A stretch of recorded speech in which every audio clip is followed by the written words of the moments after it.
സുവിശേഷം ശ്രവിക്കാം. സമാധാനം നിങ്ങളോടുകൂടെ.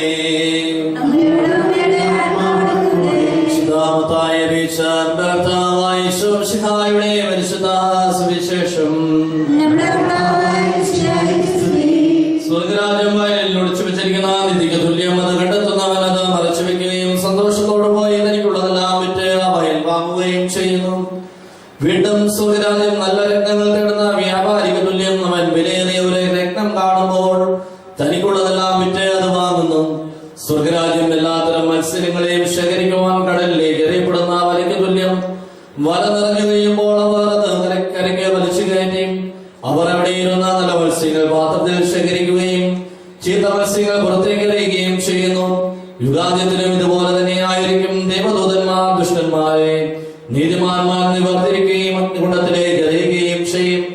അവിടെ വിലാപവും വെല്ലുവിളിയുമായിരിക്കും. നിങ്ങൾ ഇത് ഗ്രഹിച്ചുവോ എന്ന് അവൻ ചോദിച്ചു. ഉവ്വ് എന്ന ഉത്തരം പറഞ്ഞു. അവൻ തുടർന്നു, സ്വർഗരാജ്യത്തിന്റെ ശിഷ്യന്മാരിൽ തീർന്ന ഓരോ നിയമത്തിലും തന്റെ നിക്ഷേപത്തിൽ നിന്ന് പുതിയതും പഴയതും പുറത്തെടുക്കുന്ന വീട്ടുടമസ്ഥന് തുല്യനാണ്.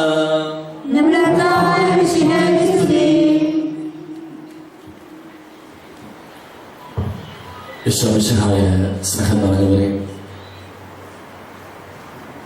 ജീവിതത്തിൽ നമ്മൾ വിലപ്പെട്ടതെന്ന് കരുതുന്നതൊക്കെ ദൈവസന്നിധിയിൽ വിലയില്ലെന്നും വിലപ്പെട്ടതല്ല എന്ന് കരുതുന്നതൊക്കെ ദൈവസന്നിധിയിൽ വിലയുണ്ടെന്നും പഠിപ്പിക്കുകയാണ് ഇന്നത്തെ സുവിശേഷം.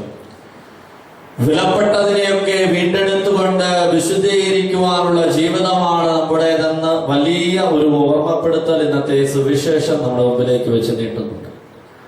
ഇന്നത്തെ സുവിശേഷത്തിൽ നമ്മൾ വായിച്ചു കേട്ടു, വിലപിടിപ്പുള്ളത് എന്തെന്ന് മനുഷ്യൻ കാണുമ്പോൾ അത് തനിക്കുള്ളതെല്ലാം വിറ്റിട്ട് അവൻ വിലപിടിപ്പുള്ളതിനെ തേടി പോകാറുണ്ട്.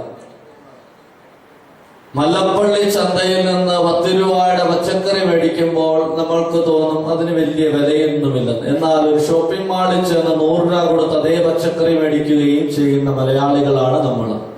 എന്നാൽ ഇന്നത്തെ സുവിശേഷത്തിൽ ഈശോ പറയുന്നു, നിന്റെ ജീവിതത്തിലേക്ക്, നിന്റെയും എന്റെയും ജീവിതത്തിലേക്ക് വിലപിടിപ്പുള്ള പലതും തന്നിട്ടുണ്ട്. നീ വിലയില്ലാത്തതെന്ന് കരുതുന്ന പലതും നിന്റെ ജീവിതത്തിലേക്ക് വിലപിടിപ്പുള്ളതാണെന്ന് പറഞ്ഞ് തമ്പുരാൻ വിളക്കി ചേർത്തിട്ടുണ്ട് പല കാര്യങ്ങളും. എന്നാൽ അത് തിരിച്ചറിയാതെ പോകുന്നതാണ് നമ്മളുടെ പരാജയം.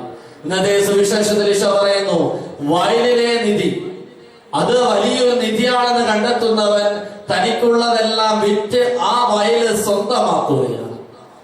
ക്രിസ്തു എന്ന് പറയുന്ന സത്യം ജീവിതത്തിൽ ഏറ്റവും വലിയ നിധിയാണെന്ന് തിരിച്ചറിയുന്നവരൊക്കെ തന്റെ ജീവിതത്തിൽ ഇന്നുള്ളതെല്ലാം വെറും അവശിഷ്ടമാണെന്നും തുച്ഛമാണെന്നും കരുതിക്കൊണ്ട് ജീവിക്കണമെന്നും ക്രിസ്തുവാകുന്ന നിധിയെ ധന്യതയാക്കി ജീവിക്കണമെന്നും പഠിപ്പിക്കുന്നുണ്ട് നമ്മളെ ഇന്നത്തെ സുവിശേഷം. ലോകത്തിന് മുമ്പിൽ ദൈവിക കാര്യങ്ങൾ പറയുന്നവരൊക്കെ മണ്ടന്മാരാണെന്ന് ചിത്രീകരിക്കുന്ന മാധ്യമ സംസ്കാര കാലഘട്ടത്തിലൂടെയാണ് നമ്മൾ കടന്നു പോവുക. ഉറക്കെ സ്തുതിക്കുന്നവൻ ബഹളം വയ്ക്കുന്നുവെന്നും പതുക്കെ ധ്യാനിക്കുന്നവൻ ഉറങ്ങുന്നുവെന്നും ചിത്രീകരിക്കുന്ന ഒരു സംസ്കാരമാണ് നമ്മുടേത്. കണ്ണും പൂട്ടി ധ്യാനത്തിലിരിക്കുന്നവൻ മയങ്ങുകയാണെന്ന് പഠിപ്പിക്കുകയും ഉറക്കെ നിലവിളിച്ച് ദൈവത്തെ വാഴ്ത്തുന്നവൻ ബഹളം കൂട്ടുകയാണെന്ന് പഠിപ്പിക്കുകയും ചെയ്യുന്ന ഒരു കാലാവസ്ഥയിൽ ജീവിക്കുമ്പോൾ നമ്മൾ തന്നെ ജീവിതത്തിൽ അർത്ഥം കണ്ടെത്തണം. മറ്റുള്ളവരുടെ മുമ്പിൽ എന്റെ ജീവിതം കൊണ്ട് തമ്പുരാന് സാക്ഷ്യം വഹിക്കുവാൻ എനിക്ക് സാധിക്കുന്നുണ്ടെങ്കിൽ അതാണ് നിന്റെ ജീവിതത്തിലെ ഏറ്റവും വിലപിടിപ്പുള്ള നിധി. നീ ഉരുവിടുന്ന പ്രാർത്ഥനയുടെ അർത്ഥം മനസ്സിലാക്കി നീ ഒരു നന്മ നിറഞ്ഞ മറിയമേ ഉരുവിട്ടുവെങ്കിലും ആ ഉരുവിടുന്ന പ്രാർത്ഥനയുടെ അർത്ഥം മനസ്സിലാക്കി നീ ഉരുവിട്ട് കഴിഞ്ഞാൽ അതാണ് നിന്റെ ജീവിതത്തിലെ വിലപിടിപ്പുള്ള പ്രാർത്ഥനയെന്ന് നീ മനസ്സിലാക്കുക. സ്നേഹമുള്ളവരെ, ഒരുപാട് പ്രാർത്ഥിക്കണമെന്നും ഒരുപാട് ചിന്തിക്കണമെന്നും ഒരുപാട് ധ്യാനിക്കണമെന്നും എനിക്ക് പറയുവാൻ അറിയത്തില്ല. മറിച്ച് നിങ്ങൾ പ്രാർത്ഥിക്കുന്ന പ്രാർത്ഥനകൾ ഒന്നർത്ഥം മനസ്സിലാക്കി ജീവിതത്തിൽ ഈ ഒരു പ്രാർത്ഥന എന്റെ ജീവിതത്തിൽ ഒരുപാട് ആശ്വാസം തരുന്നു, ഈ ഒരു പരിശുദ്ധ കുർബാന എന്റെ ജീവിതത്തിൽ ഒരുപാട് അർത്ഥം നൽകുന്നു, എന്റെ ജീവിത പങ്കാളിയുടെ എന്നോട് ചേർന്ന് ജീവിക്കുമ്പോൾ ഞാൻ വലിയ സന്തോഷം അനുഭവിക്കുന്നു, എന്റെ കഴുത്തിൽ കിടക്കുന്ന കുരിശു ചാർത്തിയ ആ തിരുത്താലി എന്റെ ജീവിതത്തിൽ വലിയ ആശാകേന്ദ്രമാണെന്ന് ജീവിതത്തിൽ മനസ്സിലാക്കുമ്പോൾ, എന്റെ മക്കൾ എന്റെ ജീവിതത്തിൽ ദൈവം നൽകി ഏറ്റവും വലിയ കൃപയാണെന്ന് മനസ്സിലാക്കുമ്പോൾ, എന്റെ മാതാപിതാക്കൾ എന്റെ ജീവിതത്തിൽ ദൈവം എനിക്ക് നൽകിയ വലിയൊരു തണലാണെന്ന് മനസ്സിലാക്കുമ്പോൾ നിങ്ങൾ ജീവിതത്തിൽ ഏറ്റവും വിലപിടിപ്പുള്ളതിനെ കണ്ടെത്തുകയാണ്.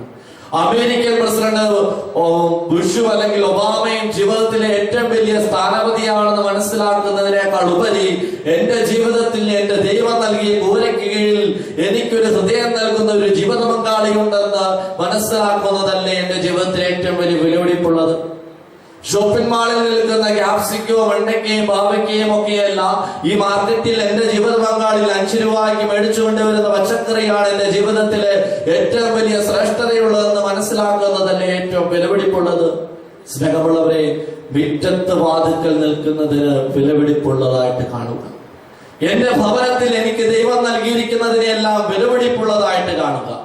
വിലയിരുത്തുന്ന ജീവിതങ്ങളെ വിലപിടിപ്പുള്ളതായിട്ട് മാറത്തുള്ളൂ.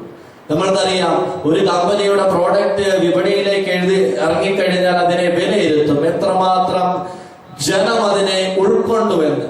ഒരു കാറ് നിരത്തിലിറക്കിയാൽ അത് ഉടനെ കമ്പനി വിലയിരുത്തും, എത്രമാത്രം ജനം അതിനെ സ്വീകരിച്ചുവെന്ന്. ആ വിലയിരുത്തലുകളാണ് ആ കമ്പനിയുടെ ആ പ്രോഡക്റ്റിനെ വിലപിടിപ്പുള്ളതാക്കി മാറ്റുന്നത്. എത്ര പേര് ആ കമ്പനിയുടെ പ്രോഡക്റ്റിനെ ഡിമാൻഡ് ചെയ്യുന്നു, അപ്പോഴാണ് ആ കമ്പനി ആ ഇതിന്റെ പ്രൈസ് കൂട്ടുകയും അല്ലെങ്കിൽ അതിന്റെ സപ്ലൈ കൂട്ടുകയൊക്കെ ചെയ്യുന്നത്. സ്നേഹമുള്ളവരെ, ഇതുപോലെ തന്നെയാണ് നമ്മുടെ ജീവിതവും. ജീവിതത്തിൽ ദാനമായിട്ട് തന്നിരിക്കുന്നതിനെ ഒന്നും വിലപിടിപ്പുള്ളതാണെന്ന് മനസ്സിലാക്കുക. നിന്റെ ജീവിതത്തിൽ അയൽപക്കത്തെ പറമ്പിൽ വളരുന്ന പ്ലാവേല ചക്കയല്ല നിന്റെ ജീവിതത്തിലെ ഏറ്റവും വിലപിടിപ്പുള്ളത്, മറിച്ച് നിനക്ക് നിന്റെ ജീവിത പങ്കാളി ചോരപൊടിഞ്ഞ കൈകൾ കൊണ്ട് നീട്ടി വെക്കുന്ന 10 രൂപയാണ് ഏറ്റവും വിലപിടിപ്പുള്ളതെന്ന് മനസ്സിലാക്കുമ്പോഴാണ് കുടുംബം ധന്യതയുള്ളതും വിലയുള്ളതുമായിട്ട് മാറുക, വിശുദ്ധമായിട്ട് മാറുക.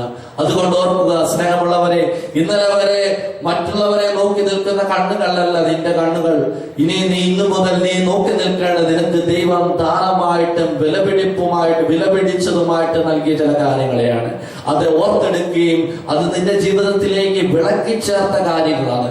അത് അറ്റുപോകാതിരിക്കുവാനും പൊഴിഞ്ഞു പോകാതിരിക്കുവാനും ഉള്ള കൃപയ്ക്ക് വേണ്ടി പ്രാർത്ഥിക്കുക. ദൈവം നമ്മെ സമർത്ഥമായിട്ട് അനുഗ്രഹിക്കും.